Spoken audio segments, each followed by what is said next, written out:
Palavra da Verdade, com Hernandes Dias Lopes. Abra então sua Bíblia comigo, por favor. Salmo 127 e 128. Esse texto diz assim: se o Senhor não edificar a casa, em vão trabalham os que edificam. Se o Senhor não guardar a cidade, em vão vigia a sentinela. Inútil vos será levantar de madrugada, repousar tarde, comer o pão que penosamente granjeastes. Aos seus amados ele os dá enquanto dormem. Herança do Senhor são os filhos, o fruto do ventre seu galardão. Como flechas na mão do guerreiro, assim os filhos da mocidade. Feliz o homem que enche deles a sua aljava, não será envergonhado quando pleitear com o inimigo à porta. Bem-aventurado aquele que teme ao Senhor e anda nos seus caminhos. Do trabalho de tuas mãos comerás, feliz serás e tudo te irá bem. Tua esposa no interior da tua casa será como a videira frutífera, teus filhos como rebentos da oliveira à roda de tua mesa. Eis como será abençoado o homem que teme ao Senhor. O Senhor te abençoe desde Sião, para que vejas a prosperidade de Jerusalém durante os dias de tua vida. Veja os filhos de teus filhos, paz sobre Israel. Amém. Irmãos queridos, esses dois salmos devem estar conectados. Eles são uma sequência lógica. E esses dois salmos retratam as fases da família. Se você notar, versículo 1 e 2 do Salmo 127, fala do começo da família, do casamento. Versículos 3 a 5 fala da chegada dos filhos, quando os filhos nascem, uma nova fase da família. Depois do Salmo 128, versos de 1 a 4, fala dos filhos agora criados, crescidos, já grandes, a família já feita, e essa família ao redor de uma mesa. E a última fase da família, versos 5 e 6 do Salmo 128, é a chegada dos netos. É a outra geração que surge. Então vamos dar uma olhadinha nessas quatro fases, porque nós estamos numa fase ou noutra. Numa fase ou noutra. Então vamos, em primeiro lugar, ver a formação da família. Se o Senhor não edificar a casa, em vão trabalham os que edificam. Aqui o primeiro princípio é o seguinte: ninguém se casa bem se não se casa no Senhor. A maior necessidade de uma família, irmãos, não é ter uma casa bonita, um carro novo, um bom salário. Isso é bênção de Deus. Mas você pode ter tudo isso, e se não tiver Deus, não tem nada feito. A casa vai ficar vazia. Construir o casamento sobre o alicerce que é Deus, é construir uma família sólida. Essa casa que é edificada sobre Deus, suporta chuva no telhado, suporta vento na parede, suporta rio no alicerce. Essa casa não cai. Mas a casa que é construída sobre dinheiro, sobre sucesso, sobre beleza, sobre fama, sobre glórias humanas, não suporta as tempestades. É por isso que você vê tantos casamentos que começam e terminam. É por isso que você vê que hoje cerca de 50% dos casamentos que começam no altar terminam no tribunal de divórcio. É por isso que você vê tantos casais que fazem juros de amor no altar, traindo um ao outro. E o ministro da Saúde do Brasil disse que, no ano passado, que mais de 40% da população brasileira tem até 10 parceiros sexuais. Isso é um colapso. Isso é um caos. Por quê?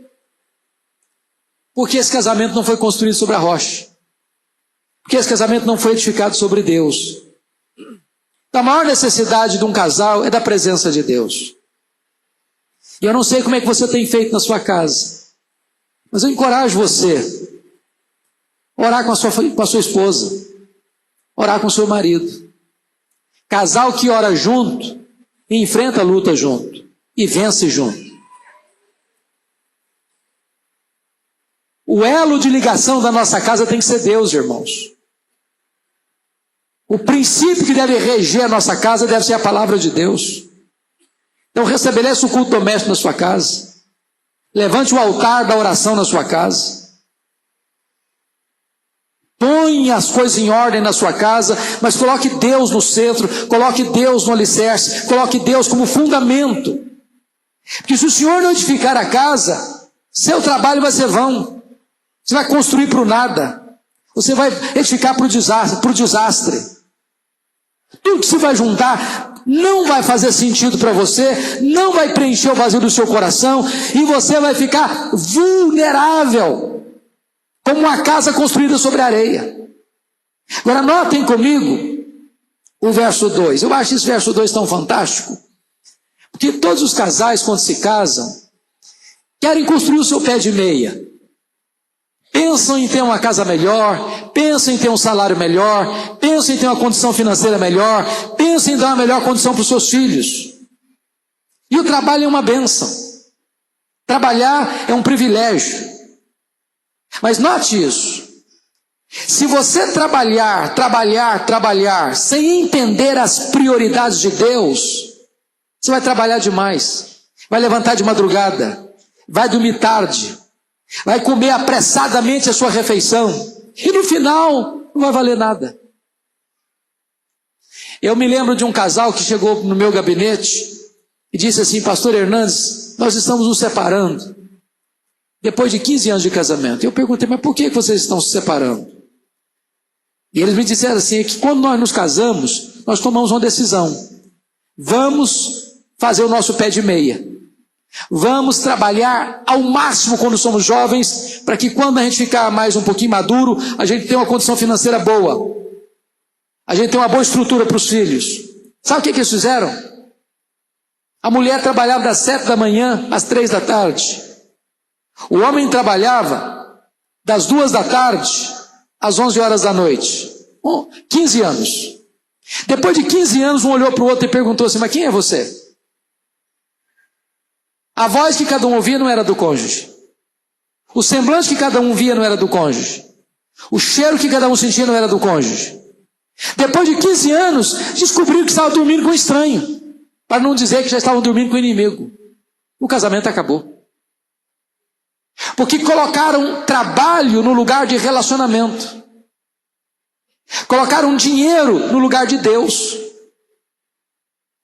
Então note isso. O dinheiro é bom, o dinheiro é bom, o dinheiro não é ruim não. O amor do dinheiro que é problema. O trabalho é ruim, não, o trabalho é uma bênção. Mas não põe o trabalho no lugar de Deus, não, que dá errado.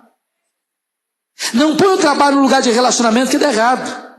Olha o que está escrito no versículo 2: inútil vos será levantar de madrugada, repousar tarde, dormir pouco, comer o pão que penosamente vocês ganharam, se vocês não colocam Deus em primeiro lugar. Aos seus amados Deus os dá enquanto dormem. Deixa eu dizer uma frase aqui que eu gostaria que você guardasse. Quando você cuida das coisas de Deus, Deus cuida das suas coisas. Quando você busca em primeiro lugar o reino de Deus, as demais coisas são acrescentadas. Quando você dá prioridade àquilo que é prioridade para Deus, Deus sabe qual a sua necessidade, Deus sabe o que você precisa, Deus sabe o que sua casa precisa. Deus é quem é o nosso provedor, irmãos. Então aqui está um princípio. Eu sei que eu estou falando aqui para alguns casais jovens, eu estou falando talvez para alguns solteiros, eu estou falando para alguns pais que estão preparando os filhos para se casarem. A nossa geração hoje está muito diferente dos nossos pais. Muito diferente. Rapaz e moça hoje quer casar com tudo pronto, não é verdade? É a cultura nossa. Aí casa tarde, com 30, com 35 anos, que enquanto não tem um apartamento, enquanto não tem isso, enquanto não tem mobília em casa, enquanto tem tudo pronto, não quer casar. Quando eu casei, eu tinha muito amor no coração e sonho para dar. Não tinha nada, tinha um carro velho. Carro velho. Pela graça de Deus, estamos aí vivos, sobrevivemos, 28 anos de casado, Deus nos deu mais do que nós precisamos. Sabe por quê? Que quando você busca as coisas de Deus, Deus cuida das suas coisas. Então ponha Deus em primeiro lugar. Se você botar coisa em primeiro lugar, você vai ter coisas, e as coisas não vão satisfazer você. Você vai ter uma casa bonita, chegar em casa, vai ter um vazio na alma. Deus precisa ocupar o primeiro lugar na sua vida, Deus precisa ser o fundamento da sua família. Aí vem a segunda fase do casamento, segunda fase da família. Confira comigo a partir do verso 3. Herança do Senhor são os filhos, o fruto do ventre o seu galardão.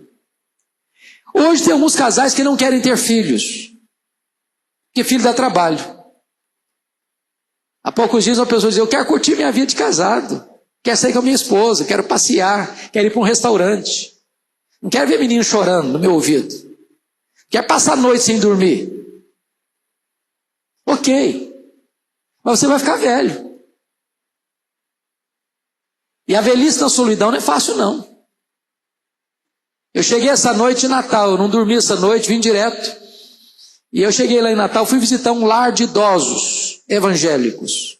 Ô, irmãos, me deu uma tristeza tão grande. Vi alguns velhinhos lá, em cima de uma cama, não tem um filho para cuidar. Não tem um filho para cuidar. Não tem um filho para abraçar. Não tem um filho para dar um beijo no rosto. A velhice na solidão é uma coisa difícil. Então, filho, é uma bênção, dá trabalho, dá trabalho. Você não quer ter trabalho, então é melhor não casar mesmo, não.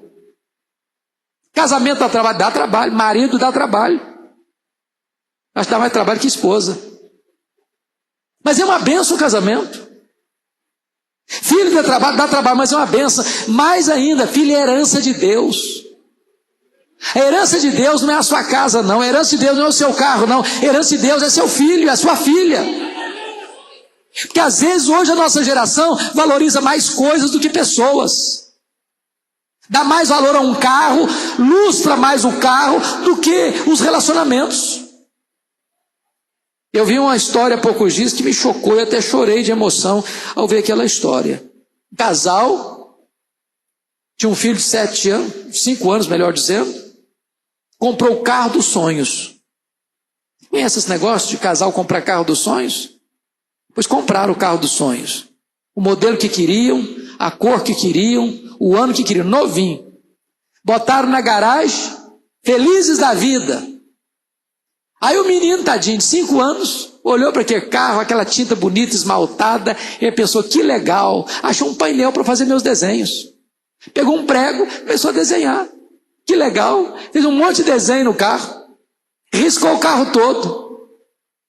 Quando o pai chegou e viu a cena, ele ficou possesso de raiva. Sabe o que é ficar possesso de raiva? Ele ficou assim, pegou o menino, começou a bater no menino, pegou a mãozinha do menino, bate, descontrolado. Quanto mais batia, mais vontade de bater tinha. Quando ele parou, o menino estava ensanguentado. Começou a romper as veias, os vasos sanguíneos da mão. Tiveram que correr para o menino para o hospital.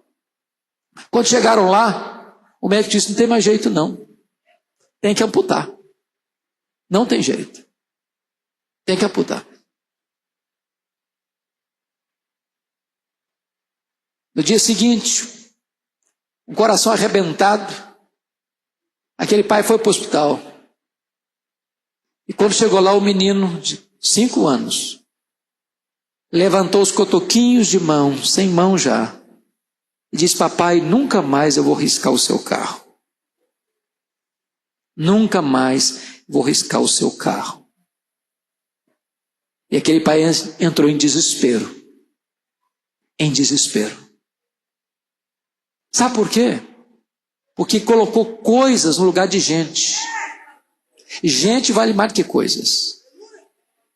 Deus, pessoas e coisas. Nós adoramos a Deus, nós amamos pessoas, nós usamos as coisas.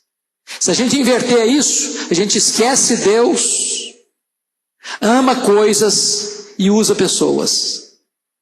Os nossos filhos são nossa herança. Não é o carro, não é o apartamento, não é a casa. Agora note mais. Versículo 4 diz que os filhos são como flechas na mão do guerreiro. Que figura maravilhosa. No passado, as guerras eram guerras onde se usava o arco e a flecha. E se você parar para pensar no guerreiro, a primeira coisa que o guerreiro tem que fazer é carregar as flechas nas costas.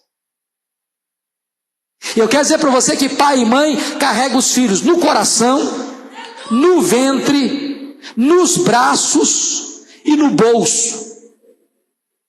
No bolso. No bolso. Então a primeira coisa é que o guerreiro tem que carregar os filhos. Não dá para gerar filho e largar para lá. Não dá para gerar filho e abandonar.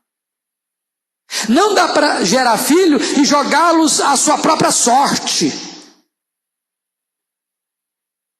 A segunda coisa que o guerreiro faz é que nenhum guerreiro carrega a flecha só para carregar.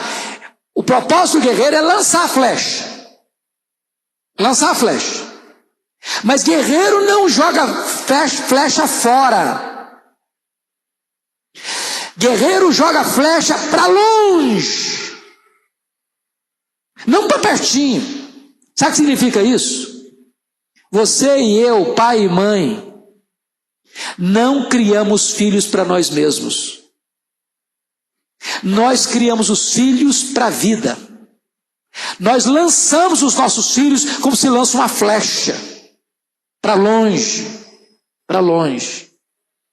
Pode ter certeza disso, irmãos. Algumas famílias, por não preparar os filhos para a vida, formam um verdadeiro clã.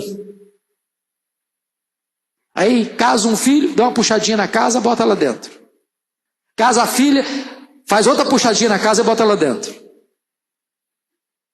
Aí nasce os netos, faz outra puxadinha na casa para acolher os netos. E vira uma confusão. Sabe por quê? Tem um ditado popular que diz assim: quem casa, quer casa. É melhor você morar numa tapera do que morar numa mansão com seus pais, com seus sogros. Sabe por quê, gente? Sabe por quê? Marido e mulher, às vezes, dão umas desentendidas. Ou nunca aconteceu com vocês isso? Vocês já são mais crentes do que eu, nunca tiveram, né? Um probleminha. Não tem hora que você está assim, parece que chupou limão o dia inteiro, está bem mal-humorado? Agora imagine você, se você dá uma palavra meio atravessada com a sua mulher e o sogrão está do lado. Você acha que vai ficar feliz com você, com o genro? Vai gostar disso? Você daqui a 5 minutos se acertou com a sua mulher, está de bem com a vida de novo, está abraçando e beijando, todo feliz da vida, mas o sogrão não ficou feliz com você não, é que o troço vai durar anos. Anos. Atravessado na garganta dele. Então preste bem atenção nisso. A gente prepara os filhos como uma flecha para jogá-los para longe, não para ficar debaixo da barra da nossa saia, como se diz o outro. Prepara os filhos para a vida. Terceira coisa do guerreiro: o guerreiro não joga a flecha para longe a esmo, não. O guerreiro só joga a flecha no alvo certo. E o que é o alvo certo? Nós criamos os nossos filhos para a glória de Deus. Nós criamos os nossos filhos para que o reino de Deus se expanda. Irmãos, às vezes, sabe o que tem visto hoje na nossa geração? É que muitos pais transferem para os seus filhos as suas frustrações. Eu queria ser isso na vida, não fui, meu filho vai ser. Eu queria ter estudado isso e aquilo, não estudei, meu filho vai estudar. E aí ele projeta no filho tudo aquilo que ele queria ser na vida e não foi. E às vezes ele nem pergunta se essa é a vocação do filho, se o filho tem pendor para isso, se o projeto de Deus para o seu filho é outro, e ele quer moldar o filho dele do jeito dele, ao gosto dele, para realizar os sonhos dele. Nós precisamos criar os nossos filhos para realizarem os planos de Deus, os projetos de Deus, lançando-os na direção da vontade de Deus. Então note isso. Seus filhos são herança. Seus filhos são flechas. Nós temos que investir nos nossos filhos. Investir nos nossos filhos não é apenas dar roupa para eles, não é apenas dar comida para eles, não é apenas dar teto para eles, não é apenas dar educação para eles, porque nós poderemos dar tudo isso se os nossos filhos se perderem. Conforme nós já olhamos agora há pouquinho na história do Ezequias, a coisa mais importante que nós precisamos fazer para os nossos filhos é ganhá-los para Cristo. É que eles conheçam a Deus, é que eles temam a Deus, e que eles sirvam a Deus. Porque os nossos filhos podem ocupar as posições mais altas, os cargos mais elevados, alcançarem o topo da pirâmide social. Se eles não conhecerem a Deus, eles terão riqueza, mas estarão perdidos. Perdidos. Então a segunda fase da família é a fase dos filhos pequenos. Vamos ver a terceira fase? Veja o Salmo 128, versículos de 1 a 3. Agora diz assim: bem-aventurado, feliz aquele que teme ao Senhor e anda nos seus caminhos. Então, preste atenção, uma coisa boa. Como é que começou essa família? Estruturada em Deus. Se o Senhor não edificar a casa, em vão trabalham os que edificam. Mas aí a família continuou a sua história. Os filhos chegaram. Para onde foi essa família? Continuou no temor de Deus. Porque às vezes as pessoas começam bem e depois desviam. Começam bem e depois se afastam. Começam bem e depois têm outras prioridades. Começam bem, mas depois esquecem-se dos compromissos assumidos na presença de Deus. Essa família aqui, ela é bem-aventurada porque ela continua temendo a Deus e andando nos caminhos de Deus. Ora, veja o verso 2. Do trabalho de tuas mãos comerás, feliz serás, e tudo te irá bem. Agora compara esse verso 2 com o verso 2 do 127. Está lá no 2 do 27, é o seguinte: inútil vos será levantar de madrugada, dormir tarde, comer o pão que penosamente vocês ganharam, porque Deus dá aos seus santos, aos seus amados, enquanto eles dormem. Deus faz hora extra para você quando você busca em primeiro lugar o seu reino.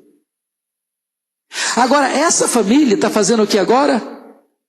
Veja você o 2, do 28. Do trabalho de tuas mãos comerás, feliz serás e tudo te irá bem. O que você vê aqui? Integridade. Não tem esperteza. Eu vou fazer um negócio ilícito aqui, vou ganhar uma bolada. Vou fazer uma falcatruazinha, vou encher o bolso, vou garantir meu futuro. Vou dar uma propina para fechar aquele acordo, para fechar aquele negócio. Eu só vou vender se eu receber propina. E aí ganha muito dinheiro. E depois não pode andar de cabeça erguida na rua. Esse texto está dizendo que um casal que começa bem precisa continuar bem. Não pode perder o rumo no meio do caminho. Integridade moral. Deixa eu dizer uma coisa para vocês, irmãos. O maior patrimônio, a maior herança que um pai e uma mãe pode deixar para um filho, para uma filha, é exemplo. Exemplo. É caráter. É melhor ser filho de um pai e de uma mãe pobres do que ser filho e filha de pais ricos, mas desonestos. A melhor coisa é você poder dizer o seguinte: papai e mamãe não puderam me dar luxo, mas eles me deram exemplo. Me ensinaram caráter, me ensinaram o que é ter dignidade, me ensinaram que eu preciso trabalhar e comer o pão do fruto do meu trabalho, e não do fruto do roubo, da desonestidade, da corrupção. Agora notem mais, notem mais. Quando você come do fruto do seu trabalho, diz o texto, você vai ser feliz. Feliz. Ô gente, alguém já disse o seguinte, que as pessoas mais felizes são aquelas que chegam em casa cheirando graxa e comem um bom prato de arroz com feijão e dormem a noite toda bem dormida. A Bíblia diz em Provérbios que é melhor você comer um prato de hortaliças mas com paz na sua casa, com harmonia no seu lar, com a consciência tranquila diante de Deus, que você ter churrascada, mas viver uma vida perturbada e inquieta. O que adianta uma pessoa que se corrompe e que rouba o erário público e que vai para um restaurante e paga R$1.000 num prato e R$23.000 uma garrafa de vinho?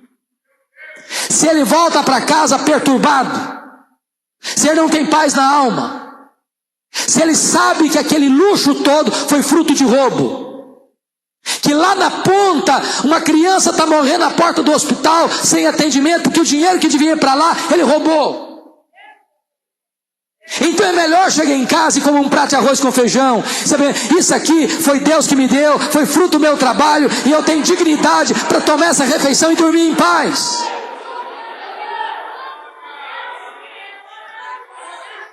Olha o que está escrito no verso 3.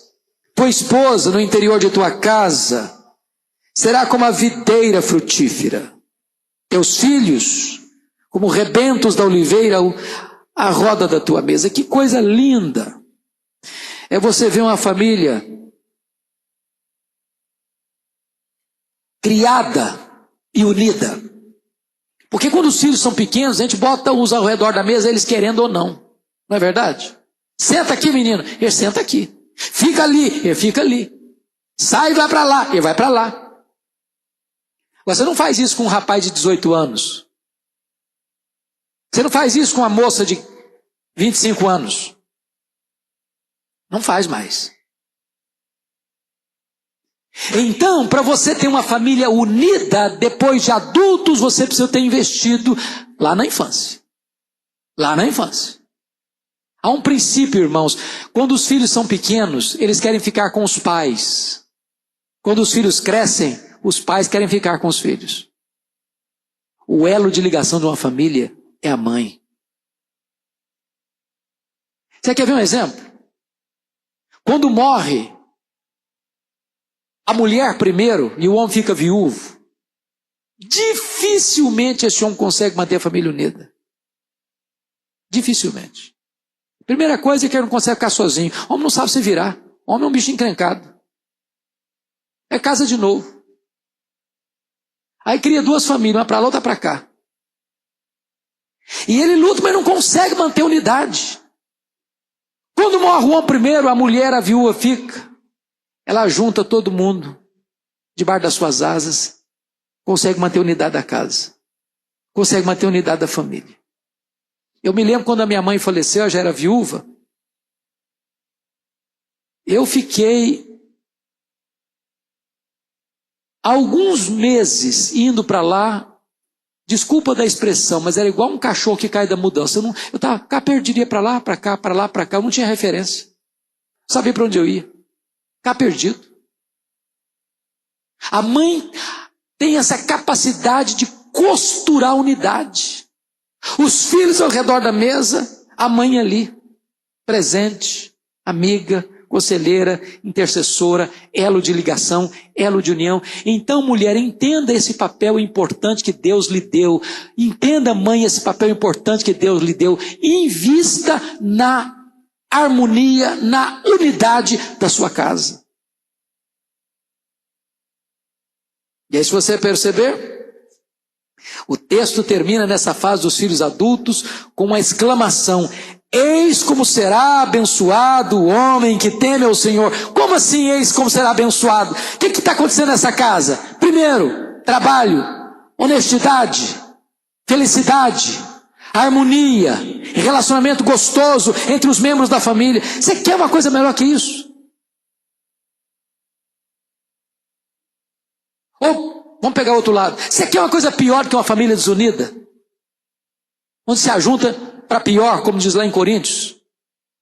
Onde está junto, está brigando. Igual porco espinho, se encostar um no outro, espeta. Que bênção é você chegar numa casa e ver as pessoas da família unidas. Irmãos se abraçando, pai e mãe abraçando filhos, filhos abraçando pais. Talvez pegando aquela cultura antiga dos nossos pais, um filho chegar até hoje, barba na cara, dizer: bênção pai, bênção mãe. É bonito isso. Alguém diz que é cafona, não importa se é cafona, é bom, é importante. Não importa se seu pai é quadrado ou redondo, se a sua mãe é quadrada ou redondo, respeite seu pai, respeite sua mãe. Quando você honra seu pai e sua mãe, Deus abençoa a sua vida. Esse é um mandamento com promessa, é o primeiro mandamento com promessa. Deus dá para você bem-aventurança, Deus dá para você longevidade. Essa família está unida. Isso é uma bênção. É uma bênção e é uma exclamação. Oh, veja como é feliz o homem que confia no Senhor. E a melhor expressão da bênção de Deus na vida de um homem e de uma mulher é a sua casa, é a sua família. Você pode ganhar o mundo, não faz sentido se você perde a sua família. Nenhum sucesso, conforme Josué diz, compensa o fracasso da família. Você não pode construir o seu sucesso sobre os escombros da sua casa. Mas aí vem a última fase. Confira comigo versículos 5 e 6. A última fase da família, agora é a outra geração que chega, a chegada dos netos. O Senhor te abençoe desde Sião, para que vejas a prosperidade de Jerusalém durante os dias de tua vida. Vejas os filhos de teus filhos, paz sobre Israel. Oh, coisa linda! Eu não sou avô ainda, estou na fila, ansioso para chegar o dia. Dizem os avós que ser avô é melhor que ser pai. Dizem as avós que ser avó é melhor que ser mãe. Você já pensou que alegria que é? Você perceber que a sua descendência está se prolongando na terra? Que a sua geração não vai ser cortada como a geração de Ezequias foi cortada? De você saber que os seus filhos geraram filhos, e que os filhos de seus filhos vão gerar mais filhos, e que Deus vai perpetuar sua memória e sua geração na história? E de você poder agora, como Abraão, ter o compromisso de que as futuras gerações vão conhecer a Deus, e você ver seu neto, e talvez amanhã seu até bisneto, e você saudar de longe a promessa. Eu sei que Deus é fiel, e Deus vai cumprir a promessa, e a minha geração vai ser bem-aventurada na terra. Porque Deus prometeu de abençoar até 1000 gerações daqueles que o amam. Que privilégio, irmãos. É ter uma família, é constituir uma família, é criar uma família aos pés de Deus. É entender que Deus tem que vir primeiro, que o reino de Deus tem que vir primeiro, e que Deus é quem nos dá prosperidade, é Deus quem adestra as nossas mãos para adquirirmos riqueza. E quando você cuida das coisas de Deus, Deus cuida das suas coisas, e aí os filhos nascem, e você investe neles, eles são herança de Deus, você os prepara para a vida, e quando você os prepara para a vida, eles estão grandes, mas estão unidos em casa, eles são amigos, eles são companheiros, a mãe está junto, o pai está junto, ele é feliz, ele é bem-aventurado, e agora vem os netos, e os netos vão prosseguir nessa mesma pegada, nessa mesma jornada de conhecer a Deus e de tornar Deus conhecido. Que bênção, que bênção.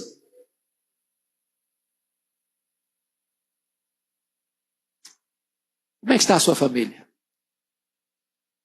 Como é que está a sua casa?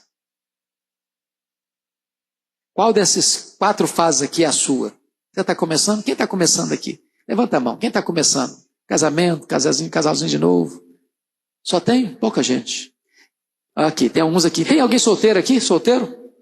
Epa, alguns. Deus abençoe. Casamento abençoado. Maravilha. Deixa eu dizer uma coisa para vocês que Agostinho de Hipona me ensinou, pastor. Agostinho de Hipona, que viveu lá no 5º século, ele disse assim: nós devemos educar os nossos filhos 20 anos antes deles nascerem. Entenderam o que ele falou? Você educa o seu filho 20 anos antes dele nascer. Então, o estilo de vida que você está levando, meu filho, já começou a educação dos seus filhos. Sabe por quê? Amanhã seu filho vai perguntar para você: ô papai, como é que era a sua juventude, hein? Como é que você foi como jovem? E adolescente? Você respeitar seu pai, se obedecer a mamãe? Ou você era um filho rebelde? Aí você não pode mentir. Ah, meu filho, papai era complicado. Papai não respeitava papai e mamãe, não. Ah, então o senhor não vem dar uma de valentão para cima de mim, não. Moralista, não, porque o senhor não serve de exemplo para mim, não. Olha que complicação. Mas é bom quando você está chamando a atenção do seu filho. Olha, deixa eu dizer uma coisa, filho. Papai já foi jovem com você. Papai já foi adolescente com você. E papai, na época dele, respeitava papai e mamãe. Papai falava, às vezes não precisava nem falar, não. Bastava um olhar, já era suficiente. Exemplo. Exemplo. Quem está na segunda fase aqui? Filhos pequenos em casa. Quem está? Levanta a mão. Ok, bastante gente. Entenda isso, seus filhos são herança de Deus, cuida deles. Herança de Deus, o maior presente de Deus para vocês. Prepare os seus filhos para a vida, para andar com Deus. Não tente criar seus filhos para vocês, não. Não faça da casa de vocês um clã. Vai virar uma confusão depois. Prepare os seus filhos para eles serem lançados para atender o projeto de Deus. Quem tem filhos grandes, adultos aqui? Levanta a mão. Filhos adultos. Ok. E aí, tá tudo bem lá em casa? São amigos? São unidos? Dá para sentar ao redor da mesa sem sair uma briga? Dá para comer uma macarronada no domingo e todo mundo feliz?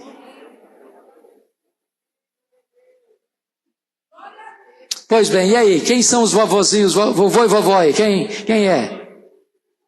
Aleluia, tem muita gente bonita aí. Que vocês possam ver os filhos dos seus filhos. Que vocês possam ver os seus netos sendo instrumentos de Deus para construir a nossa sociedade, levantar os muros da nossa geração. Que a nossa descendência seja bem-aventurada na terra. Que Deus abençoe as famílias aqui. Sua família é muito preciosa. Valorize sua família. Ame a sua família. Invista na sua família. Ore pela sua família. Eu quero dizer que você não tem uma família perfeita. Porque você não é uma pessoa perfeita. Você não teve pais perfeitos. Você não se casou com uma pessoa perfeita. Você não tem filhos perfeitos. Mas a sua família é o maior tesouro que você tem. Invista na sua família. Não abra mão da sua família. Dê o melhor que você tem para a sua família. E Deus vai honrar você. E você vai ser bem-aventurado na terra. Deus abençoe vocês. Deus dê graça a cada um de vocês nessa noite. Amém.